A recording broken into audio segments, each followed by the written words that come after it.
Happy New Year and welcome to the first 2019 episode of Socialism, the weekly Marxist analysis podcast from the Socialist Party. The start of a new year is always an opportunity to take a step back from the day-to-day parliamentary chaos and from our own busy campaign schedules to look at the political processes taking place under the surface. This week, Sarah speaks to Socialist Party General Secretary Peter Taaffe about what we can expect from politics in 2019 in Britain and around the world. A quick appeal before we start. This year, we'd like to start featuring short clips demonstrating some of the Socialist Party's excellent campaign work in these podcasts. If you have a video or sound file from a recent demonstration or other campaign activity that you'd like us to share, or if you're able to record a short interview with a campaigner in your area, we'd love to hear from you. Email socialismpodcast@socialistparty.org.uk. Now over to Sarah Rack. Okay, welcome to the first Socialism podcast of 2019. I'm here today with Peter Taaffe. Hi, Peter. Hi. And today we're going to be discussing 2019 and what the Socialist Party sees ahead in this year. So to start with that kind of general question then, Peter, obviously we're in a very unstable and unpredictable time in politics. So is it even possible to make any comments about what we might expect from this year? Yes, I think it is possible, but of course it has to be like a broad canvas. You can't predict exactly how events are likely to work out, but one thing we can say safely is the features of 2018 will be continued in 2019. That is the general crisis of capitalism, together with it, the crisis of working class leadership, the search for a socialist and a left alternative in a mass form, which has also been characterised by this situation and also by the efforts of the ruling class to head off the undoubted radicalisation from below that is taking place and to use that to try and swing opinion in the direction of the right, of the conservative right, the traditional right, but also of, if they can't do that, in favour of right-wing populism that eventually does not offer a real alternative to the system. But the crisis of capitalism will be deepened in the next period because there's no way out that the bosses can find for the system.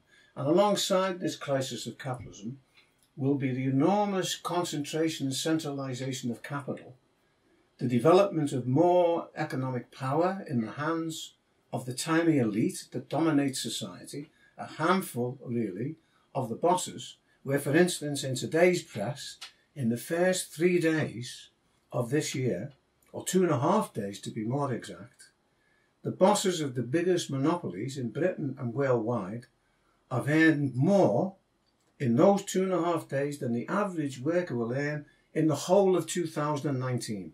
Now that's an astonishing figure, particularly if you take it against the background of what Joseph Stiglitz pointed out, that the handful of people control the wealth of America in terms of more than 50% of the population. That's replicated in Britain, it's replicated in all countries.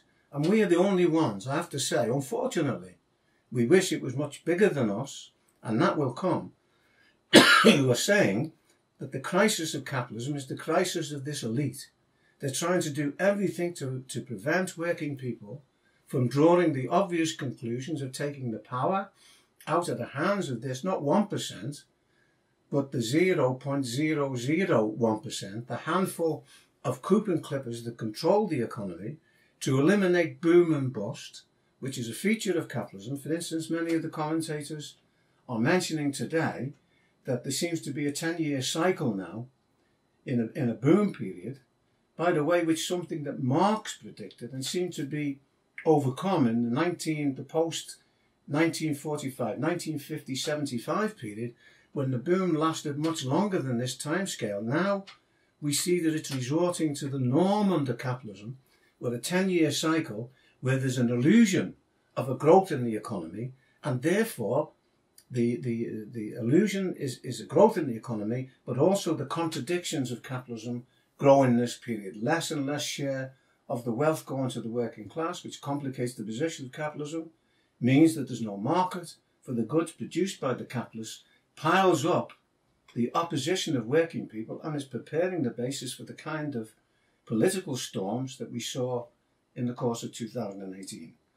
And so kind of ordinary people's anger at some of the points that you've just made was seen at the end of last year, and I think it's continuing now, particularly in France, wasn't it? What do those events show us? Well, what they demonstrate above all is this colossal oppositional mood that at the moment is not finding an expression in the traditional parties, even the traditional parties of what were in the past the working class. There's no mass force that articulates the demands of the working class. Mélenchon puts forward some of the demands, and therefore in this situation, and particularly in the traditions of the French working class, which is not like the British or the German, that has the tendency in those two countries for the working class to move through their traditional organisations, the French working class have a tradition of spontaneous revolt. We've seen it throughout from the French Revolution. I've written a book on the French Revolution right up to today, that when the masses become discontented, they take to the streets. Macron famously said, when he came to power, we're going to abolish this movement on the streets. And by the way, Mélenchon answered him very well and said, well, your proposal to abolish movements on the streets, he said, the streets cut off the head of a king in the Russian Revolution, guaranteed a shorter working week. In other words, mass action showed the way forward for working people itself. I mean, unfortunately, Mélenchon does not organise that mass action. So what the movement around the yellow vests, and it's been incredible the way that that has continued over the Christmas holiday period, right from the beginning. You've had movements still taking place on the barricades. To begin with, that was a spontaneous movement, really leaderless. There wasn't any leadership in that as such. And that's why there were forces from the left and the right who participated in this movement. It's beginning to cohere a little bit now, more towards the left, towards the idea that it's the working class that is the major force in society. The movement has subsided as a mass force, not the same kind of force as we saw before, but contained in this movement is the future, in a way, of the working class of Europe, and not just of Europe, but of the world. It's not an accident that the Egyptian dictatorship has actually banned yellow vests, because they can see that the masses in Egypt, who after all heroically overthrew the regimes of 2011 and went a long way to try and carry through a revolution, have now been saddled with this military dictatorship of Morsi, and the ruling class are panicking and trying to prevent another movement in Egypt. The same in other countries throughout the world. And therefore, the movement in France is highly symptomatic of the general mood that's developing amongst working people that will challenge capitalism, despite the fact that the forces, the organised forces of the left, are quite small at this particular moment in time. And back closer to home then, it seems like Theresa May is just about clinging on at the moment by the tips of her fingers. Yes. But then that's a point that we've made about May since she came to power, in fact, that she's been in a very weak position. Do you think that at the end of, when we have this same discussion this time next year, May will still be in position? And in fact, will she even get through the next stage of the Brexit negotiations? Well, that's a very good question, because the short answer is nobody, least of all here, can tell what's going to happen next week, never mind next month or next year. The whole situation is volatile. It's the characteristic that I've mentioned in relation to world capitalism at the present time. And there doesn't seem to be one particular policy that could solve temporarily even this problem of Brexit. All you can say is that the crisis that is being provoked by Brexit was endemic to British capitalism. We've said for a while that the major party of British capitalism, the Tory party, that's got the most successful electoral record in Western Europe, in relation to winning elections that has stayed relatively united for a century and a half, or more than that, really now faces the biggest split that it's faced since the Corn Laws of the early 19th century, that it didn't recover from for a long period of time. It's split into factions. The only thing that's holding the government together and the different wings of the Tory party is the spectre of a Corbyn government and of a general election which would bring a Corbyn government to power. But there's no policy that could satisfy all wings of the Tory party. You can't say exactly. I mean, we could maybe give a more determined or a more accurate reflection in a week's time when Parliament returns, whether there'll be a no-deal Brexit, which will undoubtedly be a catastrophe for British capitalism, will aggravate all the problems of the economy, or some kind of deal will be sold on the basis of a limited Brexit with all the different alternatives. It won't solve the problem.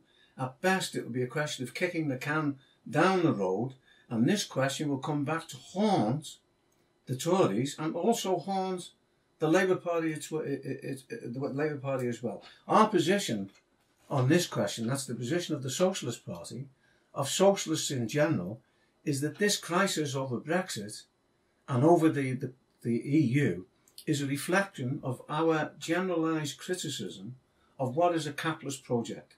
Those people in the Labour movement, like Paul Mason, who comes from the left, even you could say, in the past came from a Trotskyist tradition. He claimed that, at least, that he's put forward the idea, and as others on the left have done, well, we have to support the EU because it's relatively progressive against the other proposals or solutions that are being put forward by those who are in favour of a form of Brexit. Our position is we neither support a pro-capitalist position on Brexit or the pro-capitalist position of supporting the EU. The EU is a capitalist project. It's a neoliberal project whose aim is to undermine the conditions and the rights of the working class, and we put forward a socialist solution. We're in favour of a left working class Brexit that, if you like, then fights against the neoliberal aspects of the EU, particularly in relation to wages, the right to move the labour force around Europe and get the lowest possible wages, all the points that we've made on this question in the past. We're opposed to the EU, but the alternative is not to stop the world. We want to get off and go back to an isolated Britain, because the essence of the EU, and there's a grain of truth in this, in what the right-wing Tories say, is that production runs now, that's the means of production, which is science, technique and the organisation of labour, have now developed on a scale where they demand the reorganisation or the managing of this on a continental and even on a world scale. The huge monopolies plan not for a little market, which is a small market of 60 million or 70 million people, but look towards the biggest market in the world, which is the EU, or towards the American or the Asian or the world market itself. We say we're opposed to this capitalist project. We believe that Paul Mason and people like that are trying to pour into this vessel, this EU, an element of progressiveness that is not there. It is not able to take society forward. And what is our alternative? Our alternative is a socialist confederation of Europe in which the rights of the working class will be guaranteed. They'll be united on a continental basis, and in that way we can develop the productive forces in harmony to the benefit of the working class of the whole of Europe. And on the basis of that then, what do you think about Corbyn's position on this issue at the moment? Well, Corbyn, unfortunately, the main thing to see in relation to Corbyn and the Labour Party is he represented a new party in the process of formation that was breaking with Blairism. It was a political revolution within the ranks of the Labour Party itself, and we gave full support to that. We didn't agree with all of his programme, but nevertheless we gave him critical support in breaking from Blairism and breaking from the right. But unfortunately, this civil war is still incomplete. It's not being completed because Corbyn and the left, and particularly Momentum, which is largely, it's not a workers' movement coming into the Labour Party and transforming it. It's a largely middle class, well-meaning middle class radicals, but who haven't got a clear idea of what the Labour Party should be putting forward at the present time. Many of them are for Remain. Now, if the Remain position is accepted, and Corbyn understands this, by the way, Labour will alienate huge swathes of the population in the north and elsewhere who voted Leave because at bottom it was opposition to the control of the market by big business. We don't agree with the narrow nationalists, as I've said. We're for a socialist but also a working class and international approach to the EU. So Corbyn is trying to steer a line between the right, the pro-Remain right, and also some of the left as well, who are mistaken, in our opinion, like Momentum, of support for Remain, and the Leavers, which includes people on the right who wouldn't be seen dead in collaboration with people on the left, such as ourselves, but who are echoing the demands of their own constituents. If they take up a Remain position, they would lose their majority. Corbyn understands this, and he also understands if he puts down a vote of no confidence in the government, in the Houses of Commons, then and that is defeated, then the alternative, which is the theme of the right, that's the right wing of the Labour Party, that's off the table now, a general election. So the only alternative is to campaign for a new referendum. Corbyn correctly has rejected that and is arguing for the idea of a general election in which all the issues will be put to the people, in which he will have the opportunity of putting forward the same elements against austerity that he put forward in relation to the last general election in the manifesto, that went behind over the heads of the right-wing parliamentary Labour Party and the MPs, based themselves upon the unions and the working class and so on, and had a spectacular result, not sufficient to defeat the Tories, but a huge increase in the support for Labour. So that's kind of the aspects of chaos, the Brexit chaos in Britain, and actually it's kind of thrown the capitalist class into panic in Europe as well, hasn't it? The Brexit process, but really that chaos is just one example of shifting world relations at the moment, isn't it? Yes. Yeah, again, that's hitting the nail on the head. And it's not just a European phenomena, it's a world phenomena. And the important thing to say is that this crisis in Britain is not just a crisis for Britain, Brexit, but if it's carried through, or half or a quarter carried through, let's say, it has enormous repercussions for the rest of Europe. Because the same contradictions exist, even worse, by the way, in Italy or in Greece, that came very near to breaking from the EU in the crisis of 2015, 2016 and so on, and earlier. And in Italy at the present time, with the government, including populists of the left and of the right, that government could quite easily break with the EU over its budget proposals, which is another attempt by the EU powers to inflict austerity on Italy. And as a result of this, you could have, for instance, Italy deciding to break from the euro. And not just Italy. What about Germany, in which all parties are in turmoil at the present time? At the moment, the Germans have been the main beneficiaries of the EU. But what if the bill climbs and they are responsible for this? And then there's a myriad number of other examples that exist in the rest of Europe. That's why the Socialist Party historically has been correct. For instance, in our opposition to the euro, we had some discussion in our ranks. Well, would they be able to carry this project through?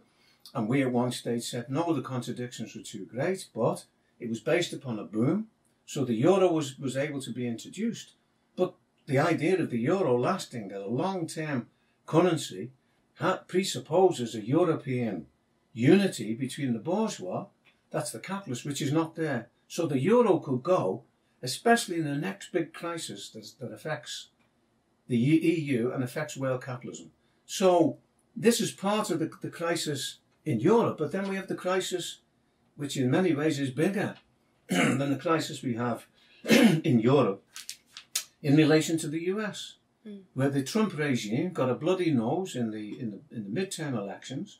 If that would have taken place in Britain, with the number of voted for it, particularly in the Senate race, in the Congress, in the Senate race, it was a different picture. But if the swing towards the Democrats was about 7 or 8%, if that would have been replicated in Britain, that would have been a landslide victory for Labour, let's say, if they got that kind of vote because of the electoral system. So the writing is on the wall for Trump. He's still got a reservoir of support amongst his base in the former deindustrialized areas, but it's possible that the trade war between China and the US, which is already having an effect, it's only a certain amount is being carried through, but at the present time it's not being carried through to the extent that Trump was promising, and he carries through some measures and then hesitates and tends to draw back. But if that develops even further into an even more all-out trade war, the whole of world capitalism will be affected, like the effects of the Smoot-Hawley Act in the 1930s, and the political repercussions of that are going to be huge. So we have a standoff at the present time in the Congress, or a close down of the American government, because Trump is trying to blackmail the Congress into financing this crazy war between the US and Mexico. And at the moment, the Democrats are holding out, and it's a question really of who gives first in relation to this. But this is also a manifestation, a reflection of the split in the ruling class of the US. There's not a clear way forward for the US ruling class, which is in turn a reflection of the economic weaknesses of what is still the major world economic power of capitalism, and also the major military power at the present time.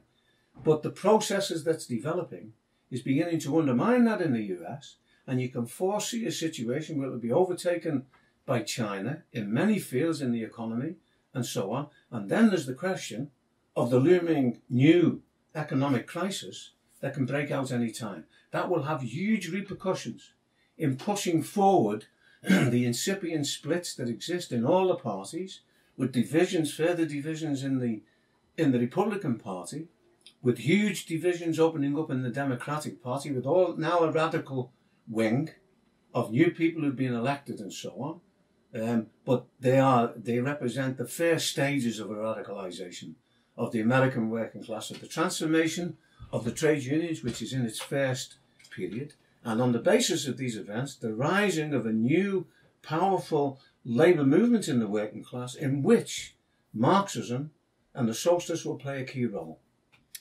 So we've mainly talked about so far the capitalist class and what we might see from them and are seeing from them so far in 2019.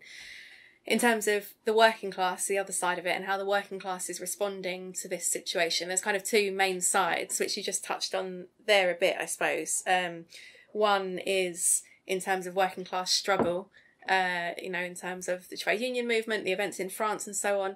And then the others is in terms of which political forces are being looked to by different sections of the working class at the moment. Do you want to speak to that a bit? Well, that's a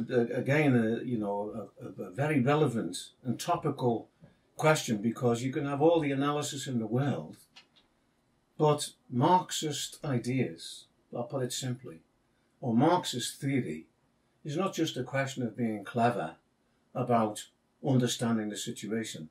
For us, in the words of Marx, theory is a guide to action.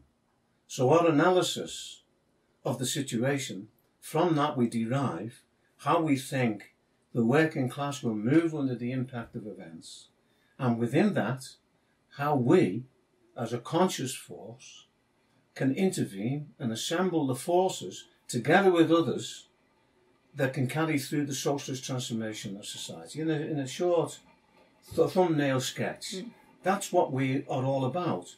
So therefore, this issue of where are the forces coming for this?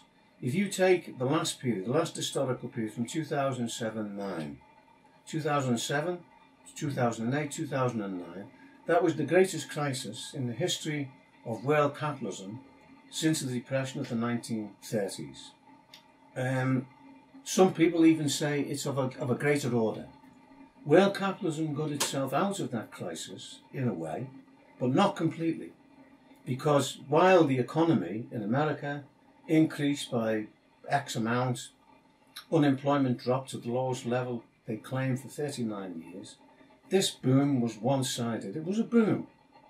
And in a certain sense, it was good, because those workers who were made unemployed went back into the factories, began to struggle, and there was a revival of the working class movement itself.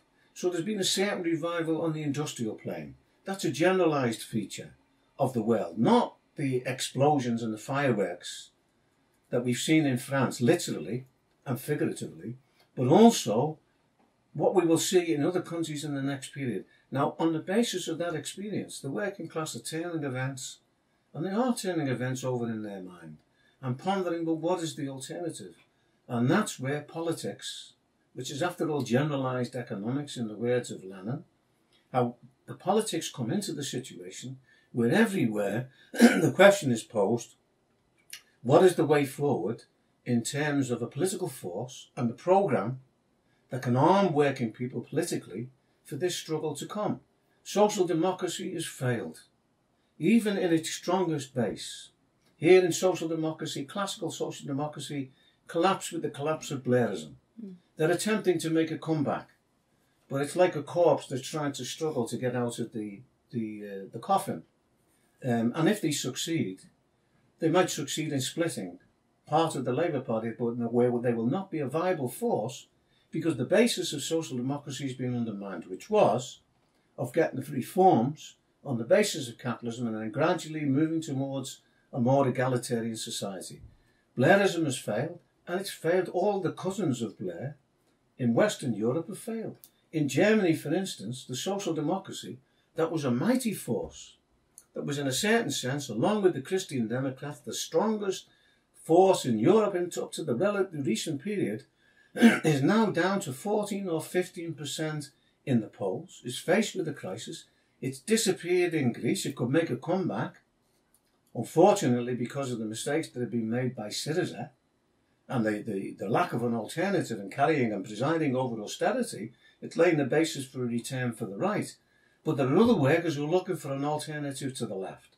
And Corbyn represented that in the first period. It's not completely exhausted, because Corbyn is drawing his main support now from the trade unions, particularly from Unite, that correctly, Lenny McCluskey, who's had discussions with us and so on, Lenny McCluskey is quite correctly saying, and we have comrades on the executive of Unite, has actually said, has warned against the idea of a new referendum, has advocated, holding out for a new general election and for the Corbyn government coming to power, which terrifies the ruling class because of the objective economic situation and the political situation.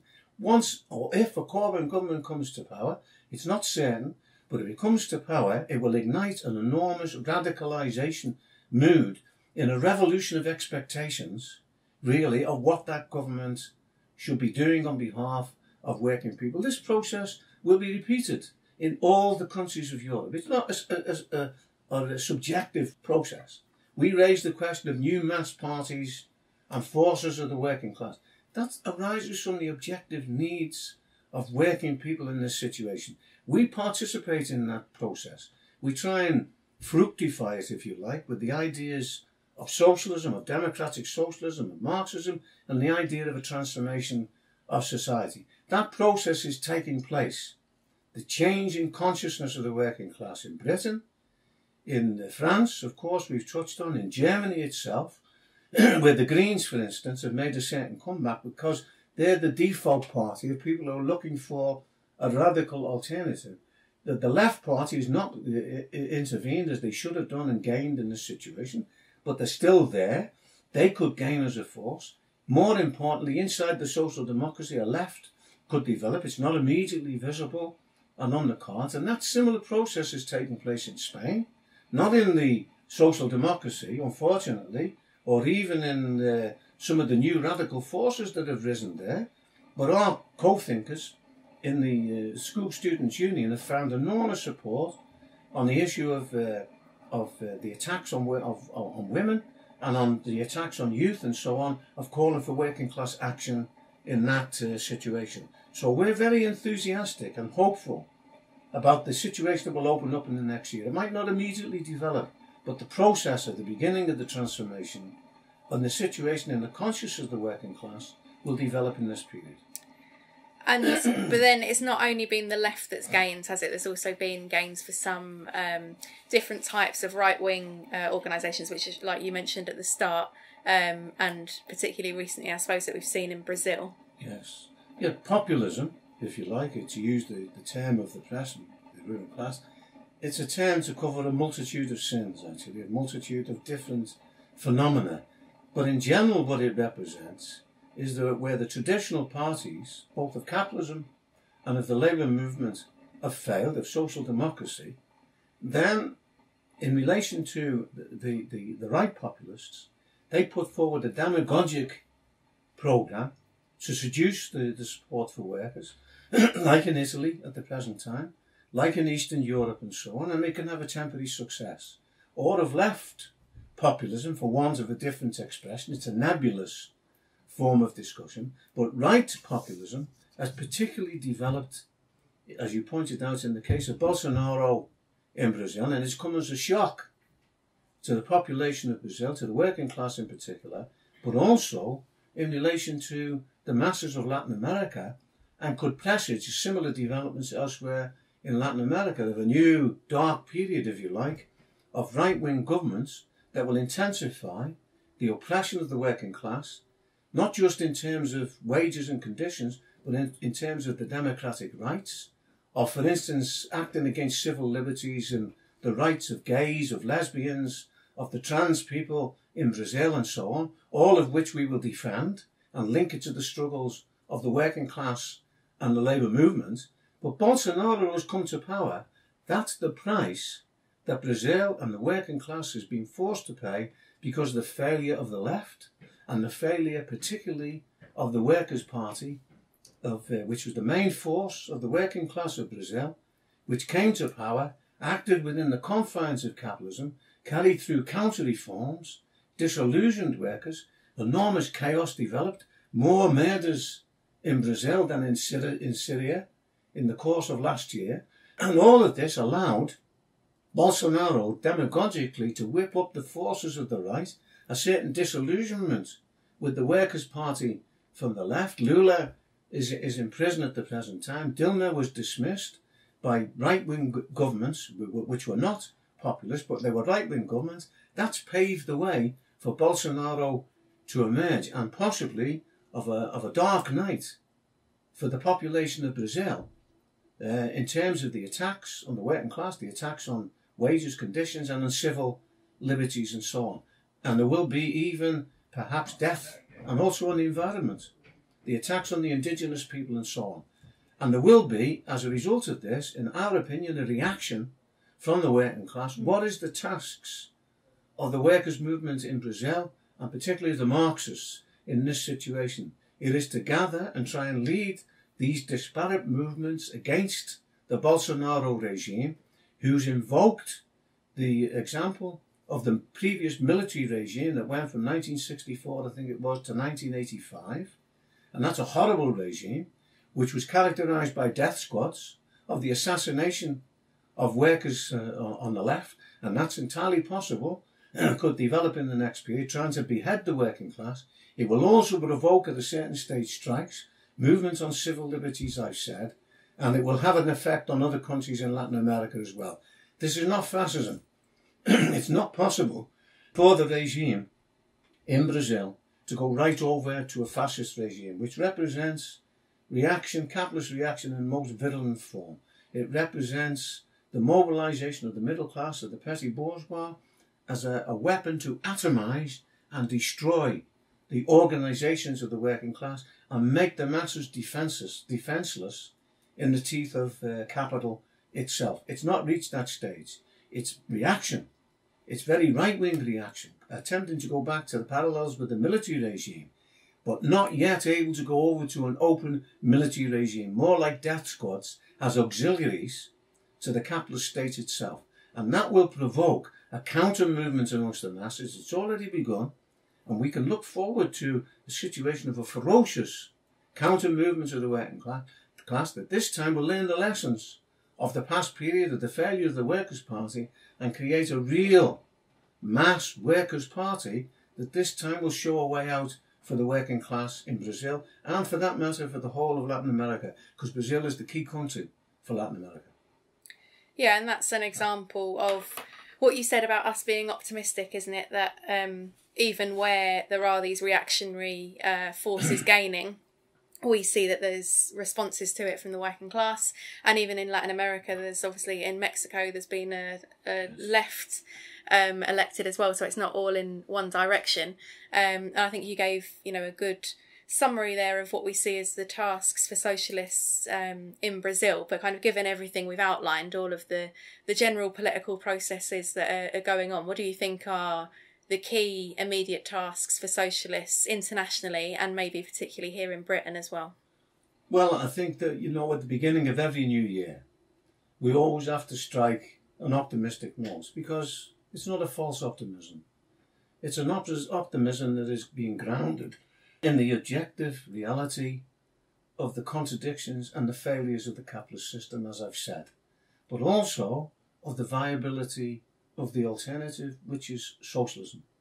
And they are very simple and very basic: to give a job, a house, an education, a reasonable living standard for the average worker, for most workers, for all workers in society, possibility of a break. Most workers are very modest in their proposals, too modest. There's enormous latent reserves in society that have been built up by the labour of the working class that can only be harnessed fully under socialism.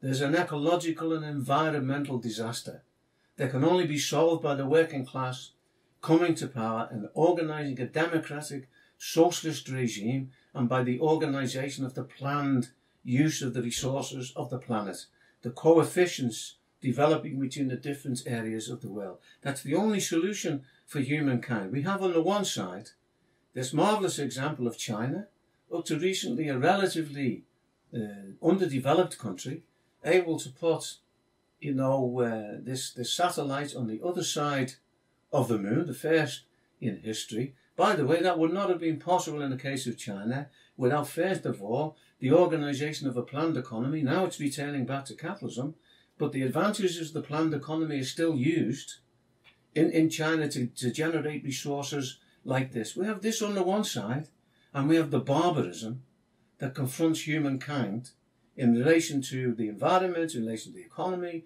in relation to living standards of working people. But we are supremely optimistic. We are the most optimistic force in society, and we're realistically optimistic. It's not based upon wishful thinking that we think working people will struggle because we say so. Working people will be compelled to fight, because capitalism is about to try and take back with the right hand the crumbs that they gave to the working class with the left hand yesterday and the day before yesterday. To the next crisis, it'll be the most devastating crisis that capitalism has probably ever seen. Millions of workers will be radicalised. They will be demanding extreme measures. What are these extreme measures? They're not really extreme. Take the power out of the handful of coupon clippers who control society today. Give them compensation on the basis of proven need. We'll give them the universal credit and a bit more to compensate for us taking over their factories and running it democratically in the interests of working people. We'll be doing that in Britain. That's the programme we'll be campaigning for. We'll be doing it in all the countries of Western Europe where the Socialist Party has our co-thinkers. We'll be doing that in the US and in Brazil and in Latin America and the world. And our forces are going to grow. That's not just a boast. That's a promise on the basis of an objective analysis of the situation that's developing. Imagine what would be possible on the basis of a planned organisation of the resources of democratic socialism, where all the talents of all the peoples of the world can be liberated in this situation for the common good. We could give a very high living standard to the poorest sections of the world within a generation. We could begin to move towards the idea of socialism on a world scale, of communism in the sense that Karl Marx meant it, not a one-party totalitarian regime. The working class will never tolerate a one-party totalitarian regime after the experience of Stalinism. They will demand a change, but they'll demand democracy. They'll demand that power be put in their hands, and not by any elite, whether it calls itself socialist or capitalist, but by the working people generally, through their parties, and move towards a self-governing commune in the future. That's the real, if you like, future of humankind. That's a future worthwhile fighting for any young person, for any middle-aged person for that matter. It's within the grasp. Some of us might not reach that goal, but we lay the ground for the next generation to realise that goal and carry through the tasks of world socialism. Okay, thanks very much for that optimistic message to start 2019, Peter.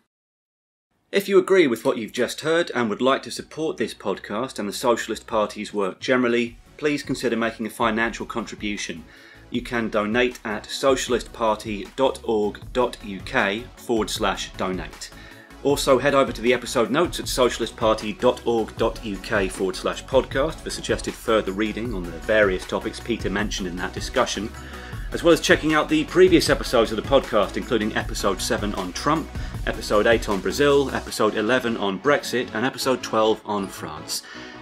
And we've got plenty more to come this year on all those topics and many more, so make sure you click subscribe in your podcast app to never miss an episode.